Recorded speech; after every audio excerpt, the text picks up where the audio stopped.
In its latest report, Amnesty International has lashed out at Saudi Arabia for what it describes as the dire human rights situation in the Arab Kingdom. The prominent rights group says Riyadh has failed on every count to live up to its promises to address the situation. More in this report. Unfulfilled promises. That's Amnesty International's new report on human rights record in Saudi Arabia and the ongoing crackdown on dissidents. Saudi Arabia's previous promises to the UN have been proven to be nothing but hot air. It relies on its political and economic clout to deter the international community from criticizing its dire human rights record.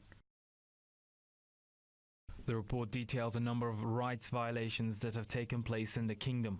They include torture and ill treatment, executions based on summary trials, obtaining confessions under duress, as well as discrimination against minority groups, especially the Shia community in Eastern Province.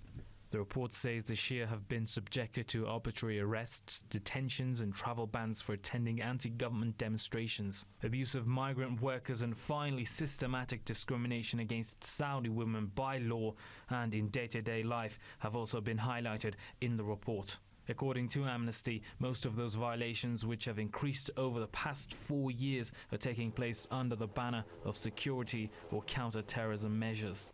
Amnesty's report comes right on the heels of 2 recent events. A non-permanent seat at the United Nations Security Council was offered to the kingdom just last week, despite previous reports on Saudi Arabia's poor rights records. Meanwhile, the U.S. Defense Department, the Pentagon, has given Congress details of new arms deals worth nearly $7 billion. It includes long-range missiles, bunker buster bombs, F-16 fighter jets and other munitions and equipment. Analysts say the deal is no surprise considering the U.S.-Saudi ties. Today you have a very firm alliance between the United States and Saudi Arabia against Iran, of course, against Syria, and against almost everybody in the region except Israel.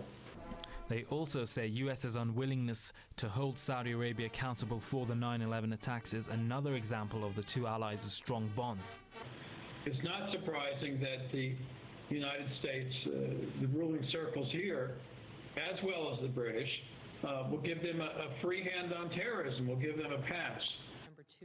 The U.S. Congress now has 30 days to review the proposed arms sales to one of the last absolute monarchies on the face of the earth. What remains to be seen is whether or not American lawmakers will consider the kingdom's human rights record when they discuss weapon sales to Saudi Arabia.